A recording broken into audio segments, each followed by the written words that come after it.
Jake Paul, Gervonta Tank Davis. Two storms that hit boxing from opposite directions, and now they're on a collision course that could break the sport itself. Tonight, we're doing exactly that, tracing the buildup, the humiliations, the moments when boxing's credibility wobbled, and asking the question, nobody dares, is Jake Paul versus Gervonta Tank Davis not just a bad idea, a dangerous one? Stay until the end because the final verdict is still being written. 2 minutes of controversy, one procedural choke in commissions, one nationwide blowup. That's how this pairing began turning heads, and in this fight, the stakes aren't just physical, they're institutional. The quiet storm, the buildup and controversy. Jake Paul didn't walk into boxing, he blew the doors off it. No slow climb, no quiet debut, just chaos, controversy, and knockouts that hijacked the headlines overnight. In 5 fights, he turned hate into hype and made millions tune in just to see if someone could finally shut him up. But nobody did. But Gervonta Davis was already king in his lightweight world.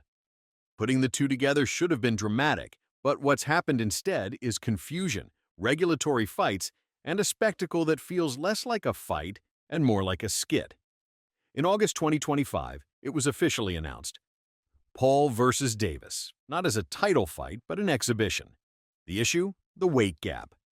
Paul, who recently fought at cruiserweight levels, towers over Davis, a lightweight champion. Georgia's Athletic Commission hesitated. They refused to sanction the fight.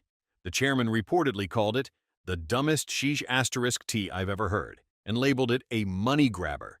The fight got moved to Miami. Because of that gap, they're making it an exhibition with 10 rounds of 3 minutes, 12-ounce gloves, and a 195 lb catchweight ceiling. Critics are calling it a circus.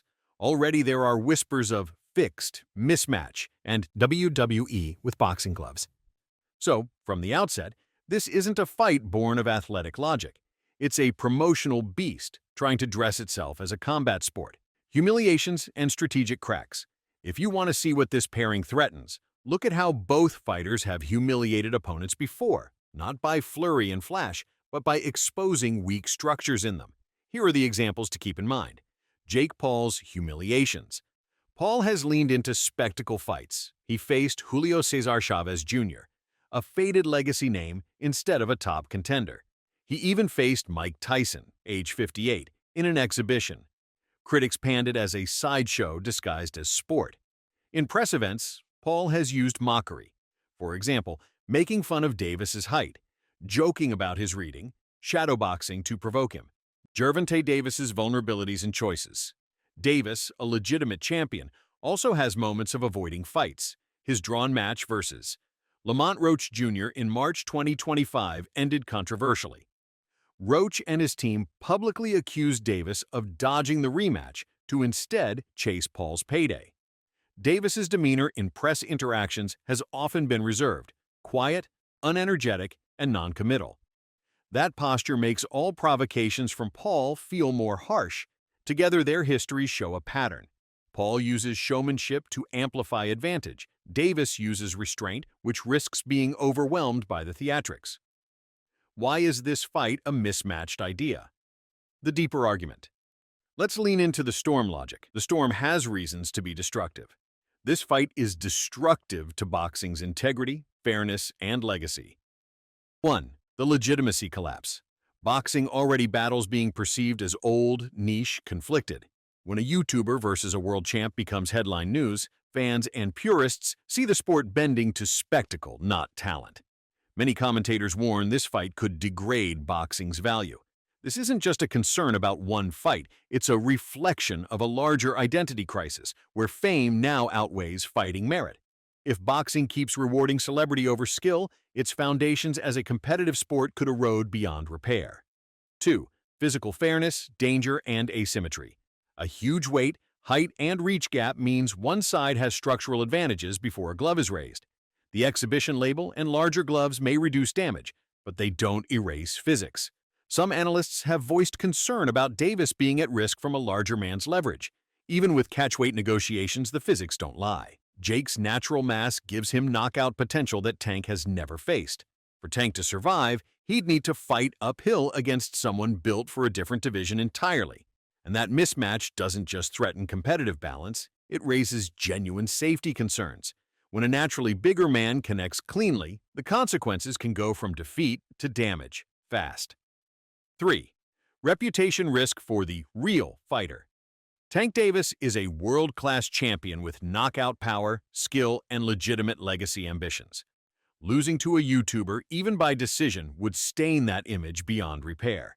Even winning could spark questions about why he agreed to fight someone far outside his division and credentials. That's the trap of crossover bouts. If he wins, critics call it bullying. If he loses, they call it exposure. And for a fighter with Davis's pedigree, the reputational fallout wouldn't just hurt pride. It could shadow his entire career every time his name is mentioned alongside Jake Paul's. And that is the true world perspective. 4. Undermining matchmaking and sports integrity. Every era of boxing has its circus fights, but this one feels different. The system that once rewarded merit now prioritizes algorithms and influence. Promoters chase engagement metrics, not rankings. That's how a 135-pound champion ends up negotiating with a cruiserweight influencer. The danger isn't just this fight, it's the message it sends. When spectacle becomes the business model, the sport's meritocracy collapses, leaving real competitors sidelined in favor of social media entertainers. And that slow erosion of sporting integrity doesn't just hurt boxing's image, it risks redefining what earning a fight even means. 5. Fan disenchantment and identity crisis. True fans want real fights. Old-school fans already complain that boxing's golden era is gone. Now they're being asked to cheer for influencer fights instead of title competition. Hardcore audiences feel sidelined, and casuals are confused about what's real competition and what's a marketing stunt. The divide keeps widening with every new crossover announcement. Many lifelong fans say they no longer recognize the sport they grew up with, the one defined by legacy, not likes. And when nostalgia turns into apathy, that's when a sport truly starts losing its soul. Will the hype fade, or will the storm sweep it away? To be fair, there is upside in the hype, but the upside is shallow and the risk is huge. Upside possibilities. Viral knockout or highlight moment that dominates social media. Massive subscriber and view growth. Netflix exposure, global reach. Drawing in casuals who might watch one fight, even if that interest is shallow. The ceiling and hazard. Purest rejection. No matter how sensational it gets, serious boxing followers will taunt it. If the fight is boring, technical, or ends without drama, it will be called underwhelming. If Davis performs but Paul survives, the narrative will be manipulated. If Davis fails decisively, it'll be a mark into his legacy. Can hype alone carry it? Only for so long. Once people see the mismatch clearly, they'll lose interest. And regulators already pushed back. If commissions refuse more of these, the model falls apart. The final verdict. By now, you see the storm swirling. This fight isn't just flawed. It's symptomatic of deeper dangers in combat sports. But the final chapter isn't written yet. Jake Paul versus Gervonta Davis, on paper, is a storm miscast, not a clash of titans. The mistreatment of weight, the spectacle over substance, the risk to a champion's reputation, all of it adds up to not just a bad idea, but a dangerous precedent for boxing.